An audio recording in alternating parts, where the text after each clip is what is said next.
For some of us, it's a background refresher, and for others, it's just we're going to explain. Bob's going to go through an explanation of how we got to where we got to, and where are we now. So a few years ago, we had a problem in building 230. The challenge there was the maintenance contractor realized we were adding an inordinate amount of hydraulic fluid. And in that picture, that's the yellow part there. These are hydraulic elevators. They work on the same principle as a hydraulic jack. There's a motor, a pump that drives hydraulic fluid into a cylinder that then raises a piston, which pushes the elevator up.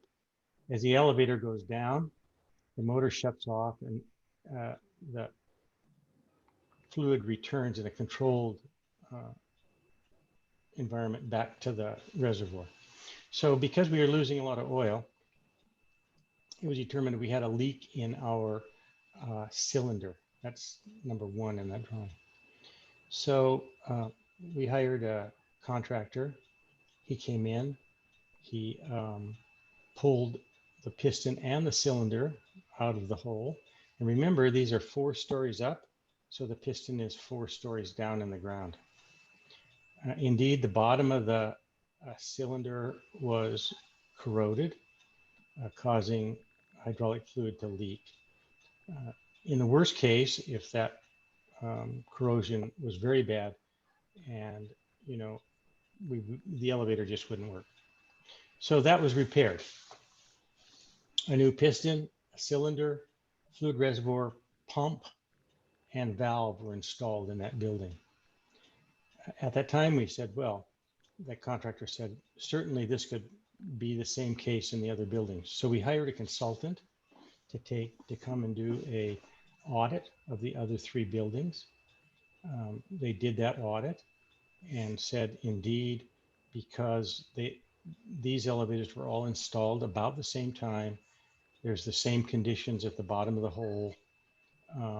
There is potential failure of the cylinder, which could cause a failure of the whole elevator. So these components we talked about are the critical safety components, the in-ground jack, power system, and we added the emergency telephone because when we did this audit, the consultant found that the emergency telephones weren't working either. So we broke the consultant did an overall estimate of what it would cost to do several phases of work. Phase 1 is immediate safety and reliability. Those are the components you see in the picture there. The consultant estimated the cost would be a little over $600,000. We went out and got bids from 4 contractors, negotiated with 3 of them, asked for best and final bids, and were able, with the help of our consultant, to get the total cost down to $477,000. People ask, how long will it be out of service? The estimated construction downtime per building is 5 to 6 weeks. Now, people say, well, why are we doing this now? Can't we just wait until it fails? And then, like it happened in building 230. If we wait till it fails, then we'd have to go out and hire a contractor. He'd have to order the materials. We'd have to schedule the construction, and it could be several months of elevator being out of service. So if we do this proactively, we can limit the estimated downtime per building. And because now we've done the survey, we understand there is a potential problem. It is a liability issue if we don't do this. All right, Joe. So we also asked the a consultant to do 2 other phases. First of all, of course, to get the safety issues, But then we asked him to do an estimate for aesthetic modernization. That is the cab interior, ceiling, LED lighting.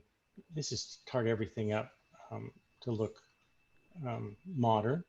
128,000.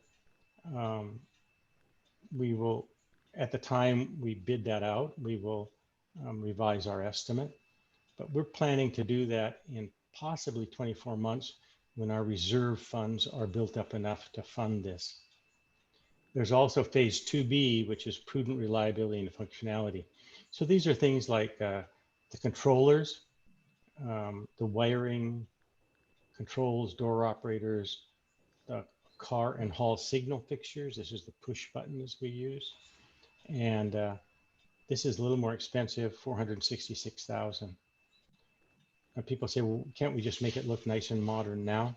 Of course we can, but if we decide in the future to do, say, new door operators and car and hall signal fixtures, we'd actually lose the value of doing any aesthetic modernization now.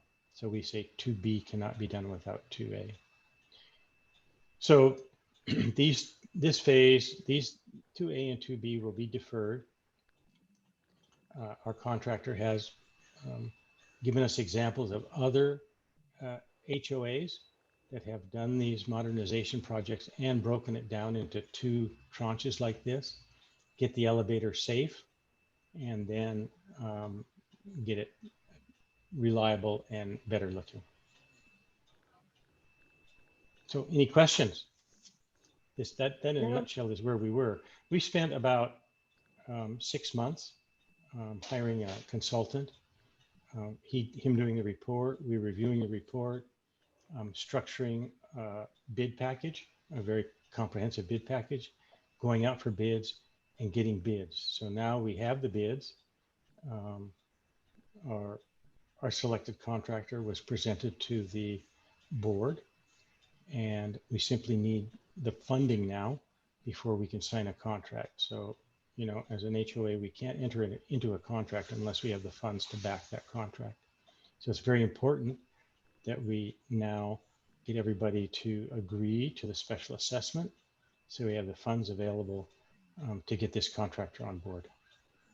Joe, I'll turn it over to you now for the. Thank you. Any questions finance for Bob? If not, I'll. So that total cost is for the 1 elevator, right? That's for 3 elevators. Oh, okay. Well, that's so building 230, I think the total cost was something like 134,300. 134,000. So if you divide the 477 by 3, I don't know, I have to really do that math quick in my head, about 160,000. So it's about the same per elevator that we spent, inflated with today's price index. And that's for a new elevator. That is for a new cylinder, piston, reservoir, pump, and return valve, not an elevator cage, not the box you stand in. Oh, I got it. But we don't need the new cage. Obviously. No, you need a new piston, because this is, you know, it drives it up and down, and if that fails, whew, no more up and down. Yeah, and okay, and it'll last some time, I guess, and the cage is going to keep lasting for some time.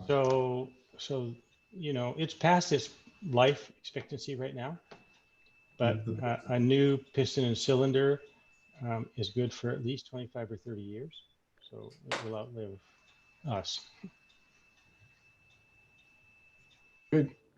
I'll show the screen again and show some more information. And here's some information about the elevator financing. And as Bob explained, and through our due diligence with elevator vendors and with the contractor we hired, we were able to reduce our original estimated cost for the 3 elevators, for the piston and the associated parts that drives our elevator up and down, from a total of 617,000 down to 477,000. In each case, we plan to use some funds from our condo general reserves at 75,000. I mean, a fair amount of funds from our condo reserves.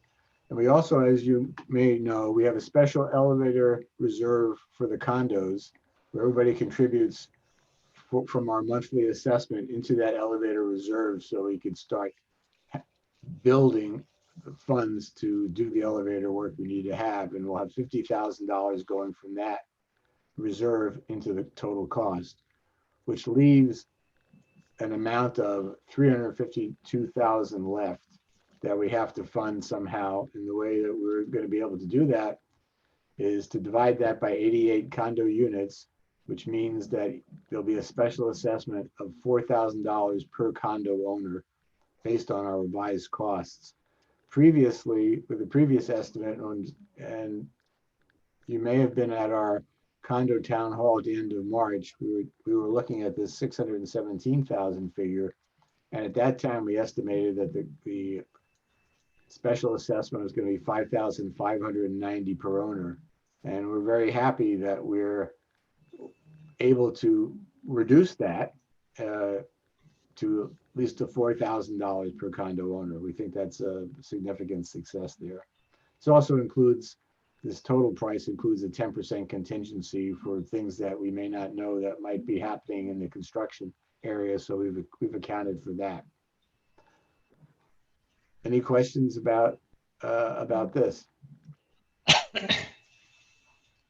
So will that be collected as one fell swoop, or divvied up over a 1-year period or whatever? Yes, that's a good question. And the idea is that it will be collected in one scoop. And here's the timeline right here. You probably all, as I did, received at the end of May the 30-day notice of a ballot for a special assessment. This coming Thursday, the ballots for the special assessment, secret ballot, will be mailed out to everyone to vote on whether or not to have the special assessment. The deadline for returning the ballots is going to be August 16th. They have to be there by August 16th. At the Board of Directors meeting, our inspector of elections, who the board appointed, Ziming Ma, who's a townhome owner, will be conducting the election and counting the votes, and we'll all see what the results are. Those results will be mailed out in August. And if the special election passes, which we certainly hope it will, the special assessment notification will go out around August 23rd. And then there'll be 2 months, 60 days, during which time people can send the money in. So there's a time period for 60 days, but it will be in one lump sum. At that point, once the money is in the bank, so to speak, we'll be able to have a final contract with the elevator company, which we need to have the funds in order to legally sign a contract. And then we expect the work will start on December 1st.